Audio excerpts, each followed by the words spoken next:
ISKCON আবার কোনটি? অনেকে বুঝবেন না, জানবেন না, আর অনেকে জানেন, যুবক ভাইরা তো নেটে দেখতেছেন। ইসকন হলো সংক্ষিপ্ত তাদের একটা পরিচয়। এই নামের মূল মিনিং দেখা গেছে সার্চ দিলে, যে ইন্টারন্যাশনাল সোসাইটি ফর কৃষ্ণ কনসাসনেশন, পুরা নাম, সংক্ষেপে নাম হলো ইসকন।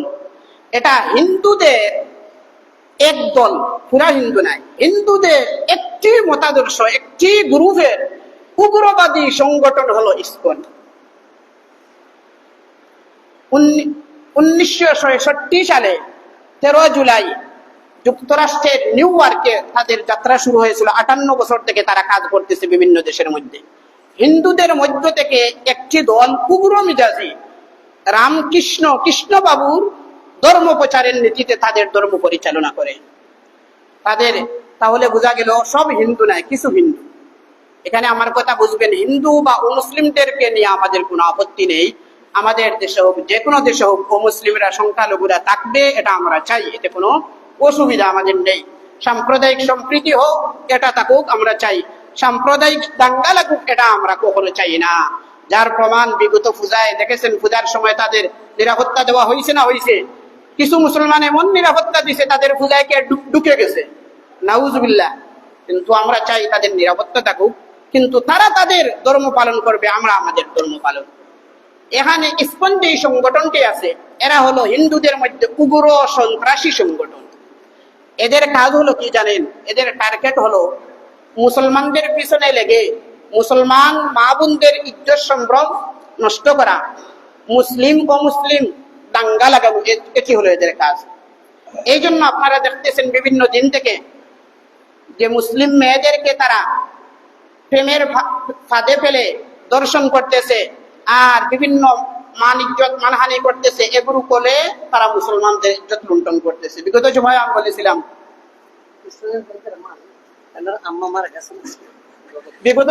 আমি বলেছিলাম, যে গাজীপুরে 13 বছরে একটা মাদ্রাসার মেয়েকে তারা 3 দিন আটকে রেখে 3 জন হিন্দু দর্শন করলো। এই ইসকনের বিরুদ্ধে ওয়াজ করার কারণে গাজীপুরের টঙ্গীতে মুফতি হাবিবুল্লাহ মিয়াজি নামে একজন বয়োবৃদ্ধ ইমাম সাহেবকে তারা গুম করে ফেললো, অপহরণ করে ফেললো। পরে ওনাকে পাওয়া গেল কোথায়?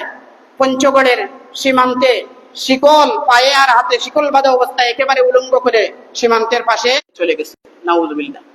একজন ইমাম, উনি তো সন্ত্রাসী সংগঠন বা যারা অমুসলিম কোন দাঙ্গা লাগাতে চায় তাদের ব্যাপারে হুঁশিয়ার করা ইমামের দায়িত্ব, কর্তব্য, উনি তো বলবেনই।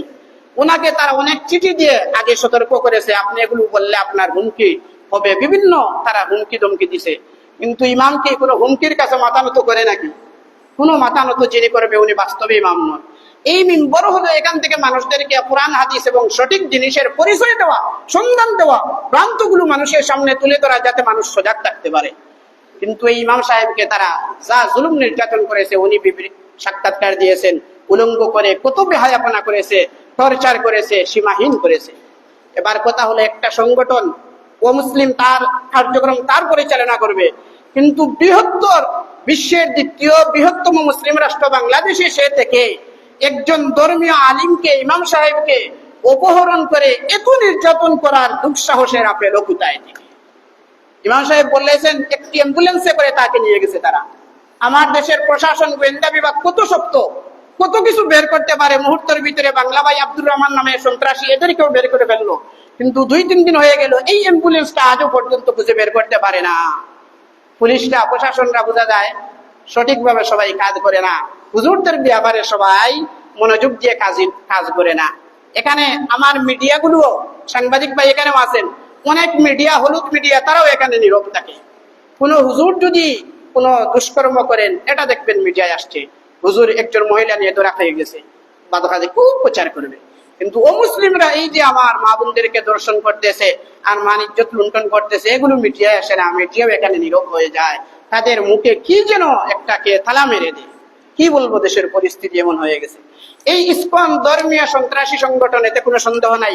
যার প্রমাণ গত 5ই আগস্টের পর চিন্ময় কৃষ্ণ দাস, তাদের প্রধান নেতা বাংলাদেশের, উনাকে রাষ্ট্রদ্রোহী মামলায় চট্টগ্রামে গ্রেফতার করে চট্টগ্রাম কোর্টে যখন তোলা হইল, তখন তার অনুসারীরা এই পুলিশের উপর হামলা করে চট্টগ্রামের জজ কোর্টের মসজিদে হামলা করে তাকে ছিনিয়ে নেওয়ার চেষ্টা করেছিল।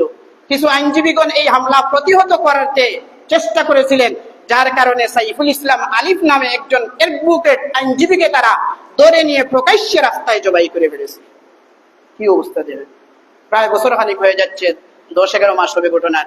আজও পর্যন্ত একজন অ্যাডভোকেটকে কোর্টের সামনে আদালত প্রাঙ্গণে প্রকাশ্যে ইসকনের সদস্যরা হত্যা করে ফেললো, আজও পর্যন্ত তার বিচার হলো না। বিচার চলমান আছে, ঠিক আছে। এই জন্য আমি বিগত জমায় বলছিলাম না, 2-4 বছর লেফারাইট করবেন, বিচার পাবে পরে হবে কিনা কে জানে, আল্লাহই জানে, পরিবর্তন হয়ে যায়। বলছিলাম 7 দিনের ভিতরে বিচার কার্য সম্পাদন করে এই ধরনের খুনি সন্ত্রাসীদেরকে প্রকাশ্যে খোলা ময়দানে ক্রস ফায়ার বা ফাঁসির কাস্টে ঝুলালে সব শায়েস্তা হয়ে যেত। এগুলো না করার কারণে দিন দিন এই ঘটনাগুলো ঘটতেছে। আমাদের করণীয় কি? আমরা এইভাবে ঘুমে থাকলেই চলবে? আমাদের 1 নম্বর করণীয় হলো আমাদের মুসলিম মা বোনদেরকে হেফাজতে রাখা। এরা এই যে দুটায় পড়ে, প্রেমের ফাঁদেও তার বিভিন্ন কুমন্ত্রণায় পড়ে নিজের ইজ্জত খুয়াইতেছে, ফ্যামিলির মানহানি করতেছে, মুসলিম সমাজের বদনাম করতেছে, তাদেরকে কন্ট্রোলে রাখা। 2 নম্বর, জোরপূর্বক কোন হিন্দু হোক, খ্রিস্টান হোক, কোন মুসলমানও যদি জোরপূর্বক কাউকে দর্শন করে তার বিরুদ্ধে প্রতিবাদ করা আমাদের ইমানি দায়িত্ব, নৈতিক দায়িত্ব। প্রশাসন সাথে সাথে ব্যবস্থা নেবে। প্রশাসন যদি ব্যবস্থা নিতে গড়িমিশি করে, প্রশাসন ব্যবস্থা নিতে যদি ব্যর্থ হয়, তাহলে জনগণ তো তখন কি করবে? আইন হাতে নিয়ে নিবে। আমরা চাই না আইন হাতে নিব, কিন্তু প্রশাসন সাথে সাথে ব্যবস্থা নিয়ে নিলে বিষয়গুলো সমাধান হয়ে যায়। এই জন্য আমরা সারা বাংলাদেশে আন্দোলন চলতেছে, কথা চলতেছে সরকারের কাছে যে ইসকন নামে উগ্র এই সংগঠনটি তাদের কার্যক্রম নিষিদ্ধ করা হোক। চীনের মধ্যে তাদের কার্যক্রম নিষিদ্ধ, আফগানিস্তানের মধ্যে নিষিদ্ধ, ইরানের মধ্যে নিষিদ্ধ, সৌদি আরবের মধ্যে নিষিদ্ধ, সিঙ্গাপুরে তাদের কার্যক্রম নিষিদ্ধ। তাহলে আপনার আমার দেশে নিষিদ্ধ হলে তেমন কোনো অসুবিধা নেই। সরকারের টনক কেন নড়ছে না?